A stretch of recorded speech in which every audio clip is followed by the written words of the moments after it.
Good evening, friends. Welcome to Prog Monster. My name is Murph, and I am the host of this show, a show dedicated to progressive rock, hard rock, heavy metal, and other forms of rock music. Today we're doing our series, which is rock stars who once thrilled us but have since passed on. This is episode number 36 from 1999, so we're at the end of the decade. End of the 1990s. I've chosen two people tonight. One of them's pretty well known as an activist, as a musician, as a social commentator, a lot of these things. And his music is good too. Yeah. The other one, Darrel Sweet, not known as well, but I like the music that from the band he came from, so he'll be the first one going up. The other one is Curtis Mayfield. He'll go second. Okay, so, and then of course I'll give you all of my honorable mentions. Okay, so originally I was doing somebody else. I'm just going to move this slightly, and decided that I think this guy deserved a little bit more attention than the other guy, so I ended up choosing Darrel Sweet from Nazareth.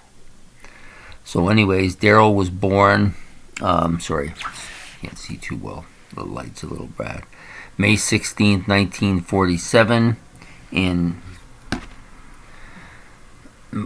Bournemouth, England. He died April the 30th, 1999 at the age of 51 in New Albany, Indiana, USA. They were on their tour of their leg, the second leg of their U.S. tour. His music was hard rock, heavy metal, blues rock, pop rock, and rock and roll, of course. He was the drummer for Nazareth. And he was active from 1963 to 1999. Okay, sorry. Okay, how did this happen again? Okay, he started playing with a Burntis Land pipe band. That's where he started his musical career, and then he played with the Shandettes.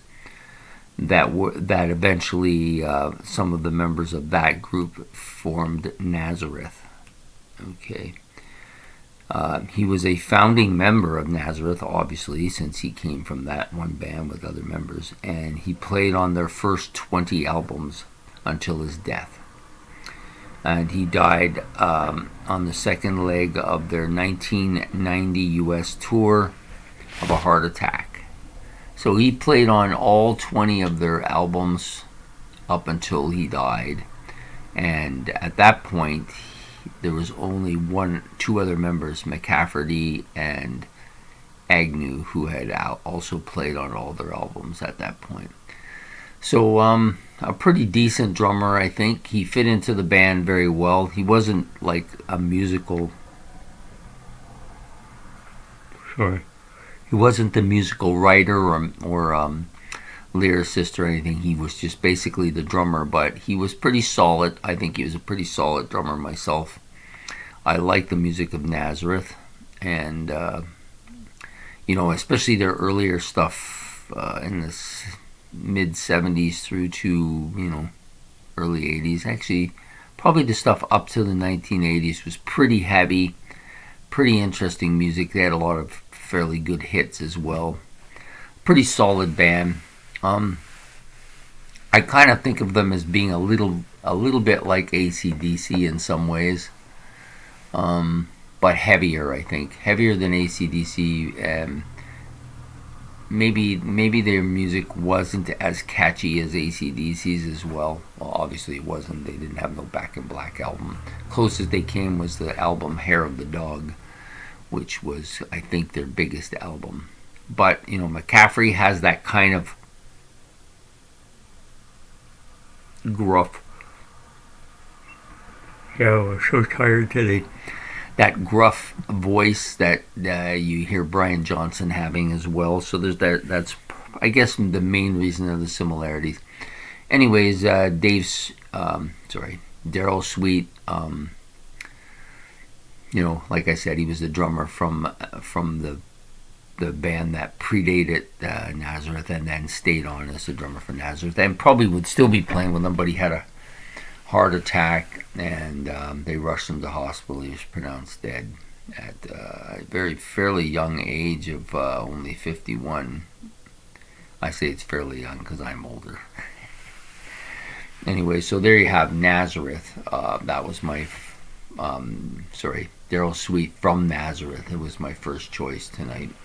Not original choice. I changed a couple times until I decided that actually it was between him and one other guy, and then I decided to not go with that other guy because there just wasn't enough. He just wasn't enough for me. I wanted a little bit more, and so I moved to him. But Darrel, played great on all those drums, on the drums for all of those albums. So the next guy, a little more famous,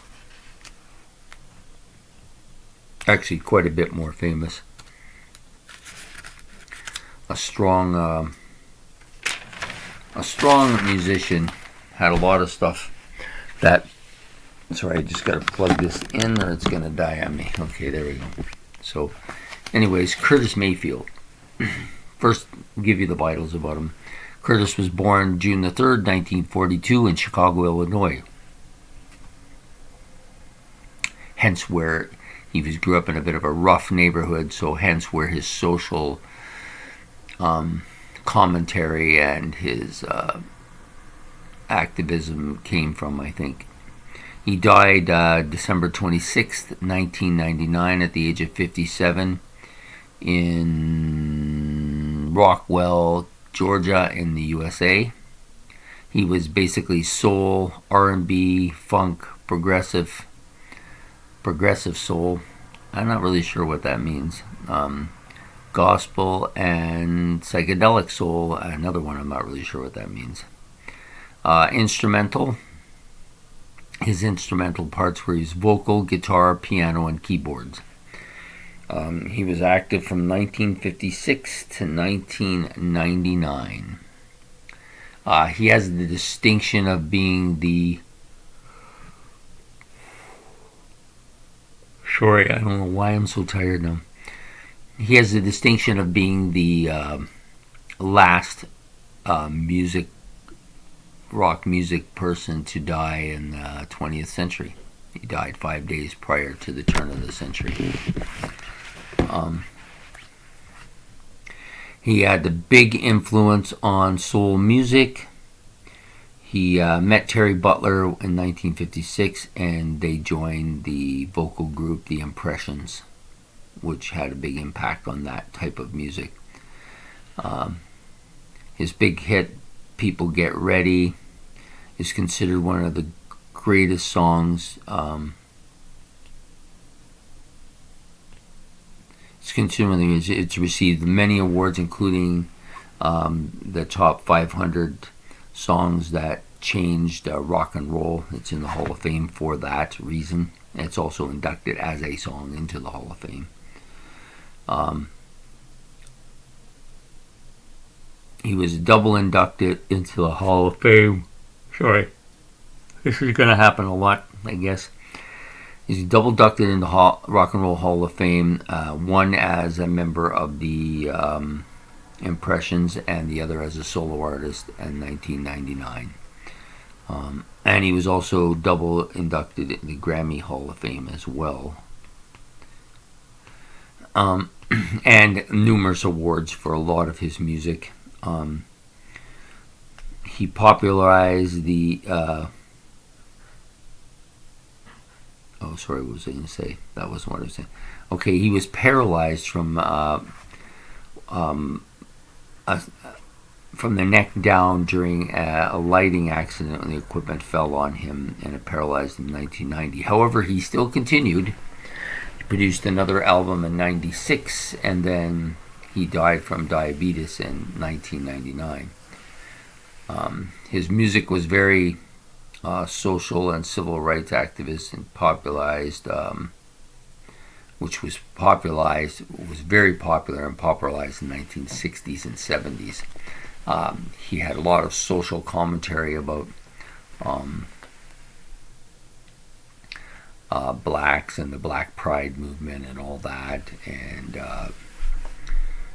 he was, this maybe sound a little strange, but I think he popularized the Black Lives Matter before they actually did back in the 60s and 70s. But he was vocal, outspoken about it, and his music was very hopeful to try and increase hope in the community. And many I've heard people say that he was kind of considered the Martin Luther King of music, of soul music. So you have Curtis Mayfield produced some pretty solid music as well. And he took hits because he wouldn't tone it down. He kept at it, and a lot of his songs were banned from radio, and he lost money and revenue from that, but he didn't care. He wanted to push for that. And you got to admire a guy who sticks to his guns. It's not enough of that today. Sorry, I think I fluffed that up a bit.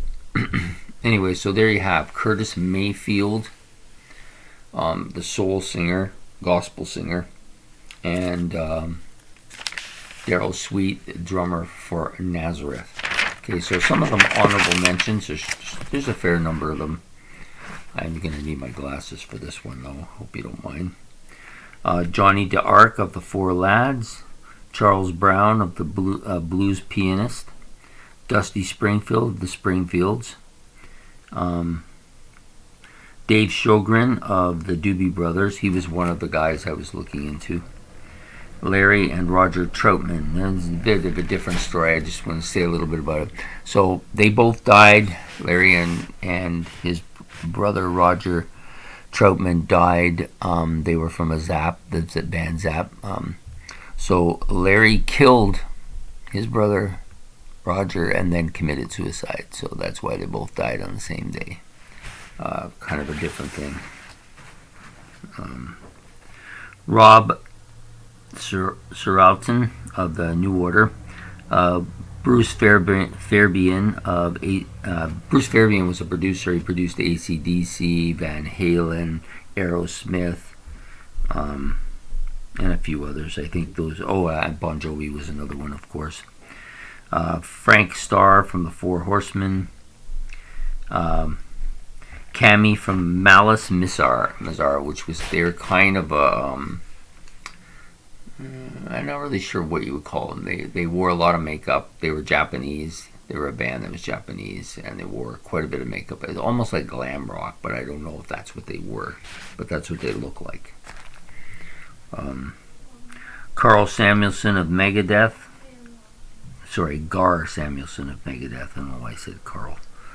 Anita Carter of the Carter family. I seem to be naming this Carter family off quite a bit lately. Bobby Sheehan of the Blues Travels, and Curtis Knight of the same band, I believe, both of them, and then Bill Davenport of the Paul Butterfield Blues Band. So those are some of the people that passed away in 1999, the end of the century. So that's it for the 90s. The 90s are done. We've managed to get this far, 36 episodes so far. Now we're going into the 21st century.